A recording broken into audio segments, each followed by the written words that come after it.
बिस्मिल्लाहिर्रहमानिर्रहीम। अस्सलामु अलैकुम। My name is Farhan Bilal. Dear students, हमने पिछले लेक्चर में देखा था vector addition by rectangular components, और मैंने आपसे कहा था कि अभी वो टॉपिक मुकम्मल नहीं हुआ, कुछ बातें उसकी भी बाकी हैं जिनको हमने आज डिस्कस करना है। उसमें मेन बात तो डायरेक्शन के हवाले से है कि किसी वेक्टर की डायरेक्शन यानी जो एक्चुअल थीटा की वैल्यू है वो कैसे फाइंड की जाएगी। तो उसको करने से पहले हमें पता होना चाहिए कि जो क्वाड्रेंट्स हैं रेक्टेंगुलर कोऑर्डिनेट सिस्टम के अंदर, हमने पढ़ा था शुरू में सेकंड लेक्चर में कि जो चार क्वाड्रेंट्स हैं इनके अंदर वेक्टर के कंपोनेंट्स के साइंस क्या क्या होंगे। तो हम ये बात देख चुके हैं कि अगर कोई वेक्टर पाया जाएगा फर्स्ट क्वाड्रेंट में,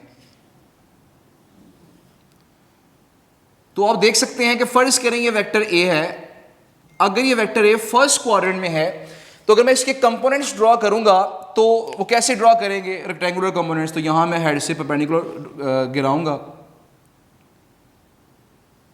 इस तरह हमारे पास ये राइटवर्ड आ जाएगा इसका ए एक्स और अपवर्ड आ जाएगा इसका ए वाई। तो ये हो गया ए एक्स और ये हो गया ए वाई। अब देखिए, चूंकि हमने बात पढ़ी है कि राइटवर्ड हमेशा एक्स पॉजिटिव होगा और अपवर्ड हमेशा y पॉजिटिव होता है, इसी वजह से मैं यहां कहूंगा कि इसके दोनों कंपोनेंट्स इस वक्त पॉजिटिव हैं। लेकिन अगर ऐसा किया जाए कि सेकंड क्वाड्रेंट की बात की जाए, यानी अगर वेक्टर जो है वो फर्ज करें वेक्टर b है और वो सेकंड क्वाड्रेंट में लाई कर रहा है, दिस इज वेक्टर b। अगर वो सेकंड क्वाड्रेंट में है, अगर मैं इसके कंपोनेंट्स ड्रॉ करूंगा तो जरा देखिएगा वो कैसे ड्रॉ होंगे। मैं परपेंडिकुलर ड्रॉ करूंगा तो हमारे पास देखिए अब क्या हुआ। अब यहां पे ये बात है कि इसमें जो इसका x कंपोनेंट है वो लेफ्टवर्ड आ रहा है, इसका x कंपोनेंट लेफ्टवर्ड है और y कंपोनेंट अपवर्ड। हम पढ़ चुके हैं कि जब भी x लेफ्टवर्ड होगा हमेशा हम कहेंगे यहां पे ये नेगेटिव x है, तो हम कहेंगे माइनस बी एक्स, और यहां पे हम कहेंगे प्लस बी वाई। यानी मैं समझ आई कि फर्स्ट क्वाड्रेंट में दोनों कंपोनेंट्स पॉजिटिव होंगे, सेकंड क्वाड्रेंट में दोनों कंपोनेंट एक्स कंपोनेंट नेगेटिव होगा और वाई कंपोनेंट पॉजिटिव होगा। इसी तरह अगर मैं थर्ड क्वाड्रेंट की बात करूंगा तो यहां एक्स भी नेगेटिव आएगा और यहां पे वाई भी नेगेटिव होगा। और अगर मैं फोर्थ क्वाड्रेंट की बात करूंगा तो यहां पे एक्स पॉजिटिव होगा और वाई की वैल्यू हमेशा यहां पे नेगेटिव होगी। इसका मतलब ये हुआ कि किसी वेक्टर के कंपोनेंट्स को हम देख के, उनके साइंस देख के हम ये अंदाजा लगा सकते हैं कि वेक्टर किस क्वाड्रेंट में पाया जाएगा। यानी कि फर्ज करें, अगर मैं आपसे एक मिसाल पूछ लेता हूं कि वेक्टर ए है, वेक्टर ए मैंने कह दिया आपसे vector A is equal to 2i hat plus 2j hat, let's suppose. तो बताएं ये वेक्टर किस क्वाड्रेंट में होगा। अब देख रहे हैं इसके जो कि दोनों कंपोनेंट्स पॉजिटिव है और दोनों कंपोनेंट पॉजिटिव हमेशा कहां होते हैं, हमेशा होते हैं फर्स्ट क्वाड्रेंट में। तो हम कहेंगे ये जो वेक्टर है ये फर्स्ट क्वाड्रेंट में पाया जाएगा। और फर्स्ट क्वाड्रेंट का मतलब ये है, आपको पता है कि यहां एंगल 0 डिग्री होगा, यहां एंगल 0 डिग्री होगा, यहां एंगल 90 डिग्रीज होगा, यहां एंगल 180 डिग्रीज होगा और यहां एंगल 270 डिग्रीज होगा और यहां दोबारा से 360 डिग्री हो जाएगा। 0 कहेंगे या इसे 360 डिग्री कहते हैं। तो यहां इसका मतलब यह है कि अगर वेक्टर फर्स्ट क्वाड्रेंट में है तो उसका एंगल 0 डिग्री से लेके 90 डिग्री के दरमियान कुछ भी एंगल उसका हो सकता है। अगर ऐसा हो कि फर्ज करें वेक्टर कोई बी हमारे पास है, वेक्टर बी, तो फर्ज करें इसकी वैल्यू है -2i hat plus 3j hat. तो बताएं अब ये वेक्टर किस क्वाड्रेंट में होगा। देखें x नेगेटिव है और y पॉजिटिव है, ऐसा किस में होता है, सेकंड क्वाड्रेंट में। इसका मतलब ये होगा कि ये वेक्टर b सेकंड क्वाड्रेंट में लाई करेगा। और सेकंड क्वाड्रेंट का मतलब क्या है कि इसका एंगल 90 से 180 के दरमियान होगा। इसी तरह अगर एक मिसाल हम और ले लेते हैं, वेक्टर c फर्ज कर लेते हैं, vector c is equal to, मैंने कह दिया 7i hat minus 7i hat और -6j हैट। देखिए अब जरा सोचें कि ये वेक्टर किस क्वाड्रेंट के अंदर होगा। तो आप देख रहे हैं कि इसके दोनों कंपोनेंट्स नेगेटिव हैं, और दोनों कंपोनेंट्स नेगेटिव कहाँ होते हैं? हमेशा वो होते हैं थर्ड क्वाड्रेंट में, यानी ये वेक्टर थर्ड क्वाड्रेंट में लाई करेगा, यानी कि इसका एंगल 180 से 270 के दरमियान होगा। और अगर बात करेंगे वेक्टर डी की, तो वेक्टर डी फर्ज कर लेते हैं कि ये हमारे पास 4i hat plus 6j hat है, सॉरी -6j हैट है।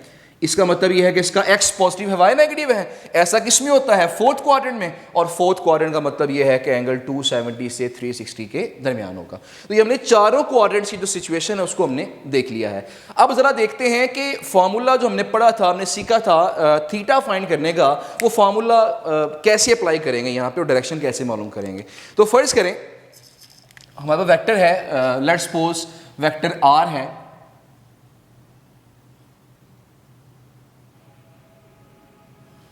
Vector r is equal to, हम फर्स्ट कह लेते हैं -4i हैट -4j हैट, और आपसे कहा गया है इस वेक्टर की डायरेक्शन इन थीटा फाइंड करें इसका।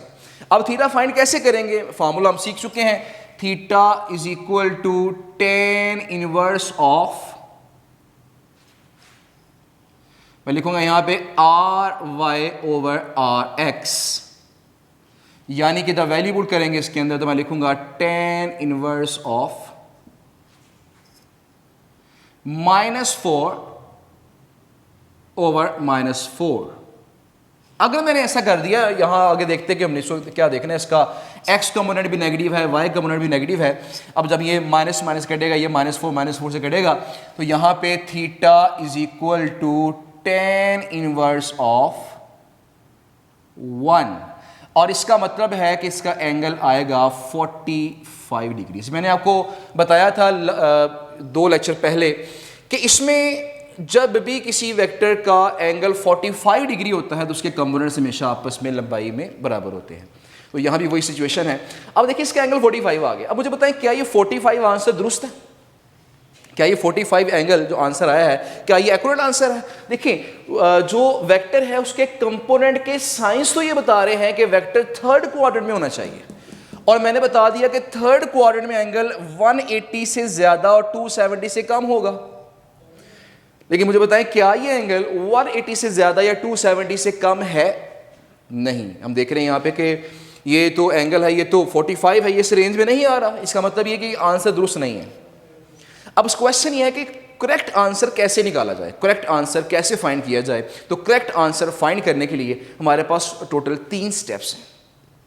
वो 3 स्टेप्स आपने फॉलो करने हैं, उसी से आपके न्यूमेरिकल्स भी इंशाल्लाह सॉल्व होंगे। अब वो 3 स्टेप्स कौन से हैं? जो सबसे पहला स्टेप है, पहली बात तो मैं समझ आ गई ये 45 जो आंसर आया है ये आंसर दुरुस्त नहीं, आंसर गलत है। अब असल आंसर फाइंड करने के लिए हमें 3 स्टेप फॉलो करने पड़ेंगे। वो पहला स्टेप हमारे पास है डिटर्मिनेशन ऑफ फाई। अब फाई से मुराद क्या है? देखें, एंगल को डिनोट करने की कई अलामतें हो सकती हैं। थीटा भी अलामत हो सकता है, फाई हो सकता है, साई हो सकता है, किसी भी अल्फ़ा बीटा गैमा किसी भी अलामत से उसे हम जाहिर कर सकते हैं। यहाँ हमने डिफ्रेंशिएट करना है थीटा और फाई में क्या डिफरेंस है। What is phi? तो फाई के बारे में ये बात याद रखिएगा, हम कहेंगे phi is the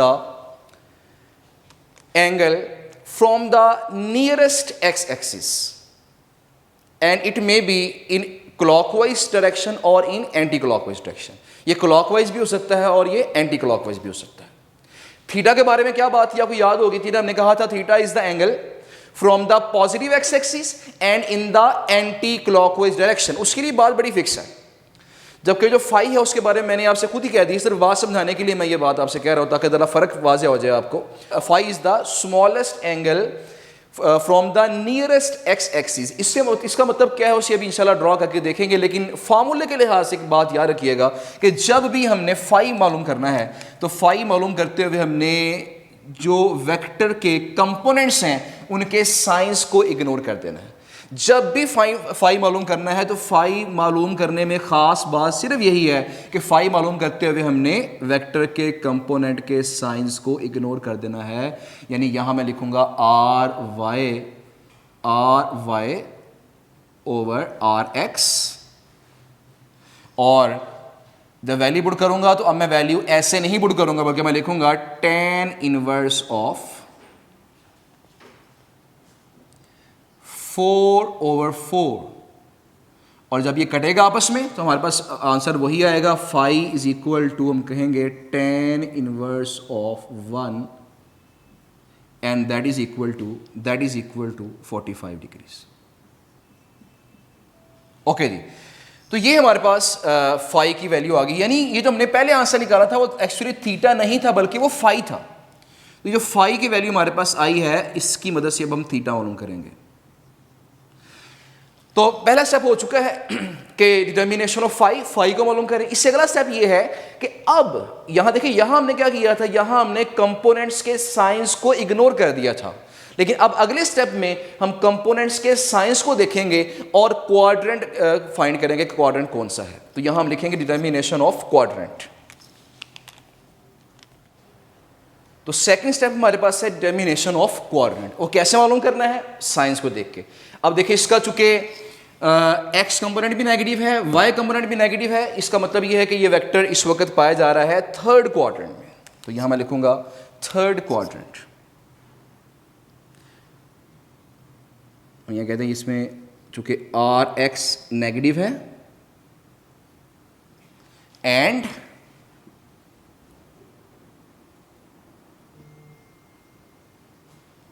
R Y भी नेगेटिव है,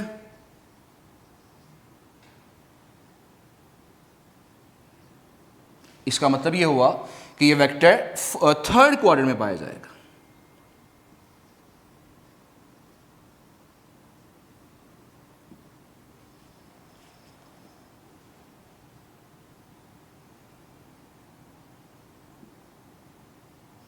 यानी कि वेक्टर थर्ड क्वाड्रेंट में पाया जा रहा है। अब यहां पे दो स्टेप हो चुके हैं, फाई फाइंड कर चुके हैं और यहां पे क्वाड्रेंट फाइंड कर चुके हैं। अब इसके बाद हम देखते हैं कि हमने थीटा असल वैल्यू ऑफ एंगल कैसे फाइंड करनी है, जरा उसको देख लेते हैं। जो लास्ट स्टेप है डिटर्मिनेशन ऑफ थीटा। अब थीटा कैसे फाइंड करना है हमने फाई की मदद से, उसको समझने से पहले हमें थीटा और फाई का रिलेशन पता होना चाहिए। और जो थीटा और फाई का रिलेशन है वो क्वाड्रेंट टू क्वाड्रेंट डिफरेंट होगा, वेरी करेगा। जिस तरह अगर फर्ज करें वेक्टर फर्स्ट क्वाड्रेंट में है, तो let's suppose this is vector r, vector r first quadrant में है अगर, तो थीटा कौन सा होता है, हमने पढ़ा था theta is the angle from the positive X axis and in the anti clockwise direction, यानी ये दिस इज थीटा। और मैंने आपसे कहा था कि फाई क्या है, फाई को समझने के लिए यार मैंने बात बताई थी आपको कि phi is the smallest angle from the nearest x axis. अब यहां देखें, इसको करीब तरीन जो एक्स एक्सिस पड़ रहा है वो कौन सा है हमारे पास, ये वाला पॉजिटिव एक्स एक्सिस है। लिहाजा अगर मैं यहां से एंगल की बात करूंगा तो ये एंगल जो मेरे पास आएगा, this angle will be known as the phi.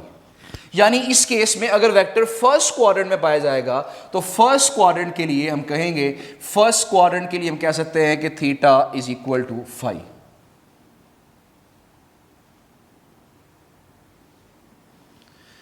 ये पहले क्वाड्रेंट के लिए रिलेशन आ गया है थीटा और फाई का, जो वैल्यू थीटा की होगी वही वैल्यू फाई की होगी। लेकिन अगर वेक्टर सेकंड क्वाड्रेंट में है, अगर यही वेक्टर आर सेकंड क्वाड्रेंट में है, तो यहां देखें जो थीटा होगा वो क्या होगा, theta is the angle from the positive X axis and in the anti clockwise direction. तो this angle will be known as theta. और फाई क्या होगा, मैंने आपसे कहा फाई क्या है, phi is the smallest angle from the nearest x axis. तो ये जो नियरेस्ट एक्स एक्सिस है, इससे छोटा तरीन एंगल हमारे पास ये बन रहा है, तो this angle will be known as phi. तो ये हमारे पास थीटा हो गया और ये हमारे पास फाई हो गया। अगर आप जरा गौर करें तो हमें समझ आ रही है कि इस केस में हुआ ये है कि थीटा प्लस फाई, इस केस में ये हुआ है कि theta plus phi is equal to 180 degrees.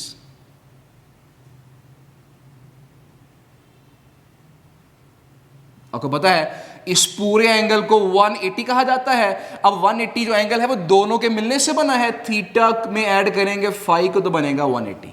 लिहाजा इसी मुनासबत से मैं कहूंगा कि theta is equal to 180 degree minus phi. तो ये रिलेशन है किसके लिए? For the second quadrant.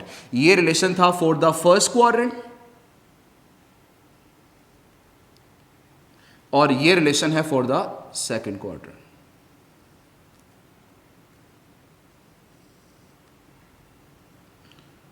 और इसी तरह अगर हम बात करें थर्ड क्वाड्रेंट की, अगर वेक्टर थर्ड क्वाड्रेंट में लाई कर रहा है, अब क्या होगा? अगर वेक्टर इस तरह थर्ड क्वाड्रेंट में है, ये वेक्टर आर ही है, देखिए इसमें क्या होगा? इसमें theta is the angle from the positive X axis and in the anti clockwise direction, इस तरह से। This angle will be known as theta. और जो फाई है, अगर आप देखें, फाई मैंने बताया था from the nearest x axis, और इस वेक्टर को करीब 3 एक्स एक्सिस ये वाला है, और जो छोटा एंगल बनेगा हमेशा वो ये बनेगा, तो this angle is known as phi. अब यहां देखें, अगर मैं यहां पे गौर करूं तो हमें नजर आएगा कि यहां तक तो एंगल बन गया 180, ये एंगल है 180, इससे आगे है फाई, तो 180 में मिलाया फाई को तो पूरा एंगल हमारे पास थीटा आ गया। दोबारा देखें कि ये एंगल यहां से अगर देखा मैंने, ये एंगल यहां तक तो आ गया 180, इससे आगे है फाई, तो 180 plus phi that is equal to theta. तो यहां मैं कहूंगा कि इस केस में theta is equal to 180 degree plus phi. तो ये फॉर्मूला हमें हासिल हुआ है थर्ड क्वाड्रेंट के लिए।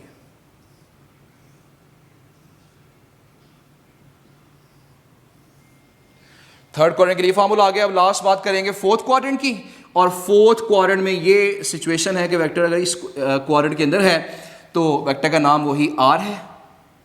इसका थीटा कैसे मालूम करेंगे? तो theta is the angle from the positive X axis and in the anti clockwise direction, तो ये एंगल हमारे पास थीटा है। और फाई कौन सा एंगल होगा? मैंने कहा था phi is the angle from the nearest x axis, तो ये हमारे पास ये वाला एंगल, ये फाई आ जाएगा, तो दिस एंगल इज फाई। तो देखिए अब यहां जरा गौर करें तो क्या हो रहा है, इस थीटा और फाई को मिला के हमारे पास जो एंगल बना है वो एंगल बन गया है 180। ये फाई एंगल है, तो थीटा कहेंगे थीटा प्लस फाई, दोनों को मिला के एंगल बना 180। हम कहेंगे कि theta plus phi is equal to 360 degrees, और यहां से मैं कहूंगा theta is equal to 360 degrees minus phi. Now this is the formula for the fourth quadrant. तो ये हमारे पास 4 फार्मूले आ गए हैं। तो जरा इसको एक दफ़ा देख लें कि जब वेक्टर फर्स्ट क्वाड्रेंट में होगा तो उसका formula theta is equal to phi, जो वैल्यू थीटा की वही वैल्यू फाई की। जब वेक्टर सेकंड क्वाड्रेंट में होगा तो जो वैल्यू थीटा की होगी वो वैल्यू फाई की नहीं होगी, बल्कि theta is equal to 180 minus phi. Third quadrant में 180 प्लस फाई, और फोर्थ क्वाड्रेंट में 360 डिग्री माइनस फाई। अब इन फॉर्मूलों की मदद से हम जो फाइनल वैल्यू ऑफ थीटा है उसको फाइंड कर सकते हैं। तो जरा देखिएगा कि इसमें 2 बातें पहले हमने कर ली हैं कि हमने देखा कि फाई की वैल्यू 45 आई है, और क्वाड्रेंट कौन सा है? क्वाड्रेंट थर्ड था। अब थर्ड क्वाड्रेंट में फॉर्मूला ये अप्लाई हो रहा है। जरा इस फॉर्मूले को अप्लाई करें तो मैं लिखूंगा यहाँ पे कि असल value of theta is equal, मैं लिखूंगा that is equal to theta is equal to 180 degrees plus phi. अब 180 वैसे का वैसे ही रहेगा, और फाई की वैल्यू हमारे पास क्या है? फाई की वैल्यू 45 थी, तो आंसर में हासिल हो गया theta is equal to 225 degrees, यानी कि 225 डिग्रीज का आंसर है। अब अगर जरा गौर करें आप, तो मैंने आपको बताया था कि साइंस के मुताबिक, चूंकि इसका x भी नेगेटिव है, इस वेक्टर का x भी नेगेटिव है, इस वेक्टर का y भी नेगेटिव है, तो वेक्टर को कहाँ पाया जाना चाहिए? थर्ड क्वाड्रेंट के अंदर, और वेक्टर थर्ड क्वाड्रेंट में ही है। उसका एंगल जो है वो कहाँ तक होना चाहिए था? मैंने कहा थर्ड क्वाड्रेंट का मतलब है कि 180 से ज़्यादा और 270 से कम। और अगर आप गौर करें, ये वैल्यू 225 जो है ये 180 से ज़्यादा है और 270 से कम है। इसका मतलब ये हुआ कि ये जो हमने पैटर्न इख्तियार किया है, इससे जो थीटा का जो आंसर आएगा हमेशा बिल्कुल एक्यूरेट आएगा, उसमें कोई गलती नहीं होगी। तो स्टूडेंट्स आज के लेक्चर में हमने actual value of theta find करने की बात की कि उसकी एक्चुअल वैल्यू किस तरह फाइंड की जाएगी with the help of phi, और जो क्वाड्रेंट्स हैं उनके अंदर क्या रिलेशन होगा थीटा और फाई के दरमियान। ये जो टॉपिक है इस टॉपिक से मुतल्लिक दो न्यूमेरिकल्स हमारे चैप्टर में गिवन है, न्यूमेरिकल नंबर 2.4 एंड 2.6। तो वो दोनों न्यूमेरिकल्स में ये जो कॉन्सेप्ट है वो इस्तेमाल होगा, इसके ज़रिए वो सॉल्व होंगे। उसे खुद कोशिश कीजिएगा सॉल्व करने की, बाकी इंशाल्लाह हम तो उसे करेंगे, फिर आगे जब एक्सरसाइज की बारी आएगी तो इंशाल्लाह उसे करवाएंगे न्यूमेरिकल्स को आपको। लेकिन इसकी प्रैक्टिस के तौर पर आपने खुद ट्राई करना है उन न्यूमेरिकल्स में से। अगर आप किसी तरीके से डायरेक्शन फाइंड कर सकें, actual value of theta find कर सकें, तो आपके लिए बड़ा बेनिफिशियल हो जाएगा। मुझे उम्मीद है कि सब बच्चों को आज की बातें समझ आई होंगी। अपना बहुत सारा ख्याल रखिएगा। अल्लाह हाफिज़।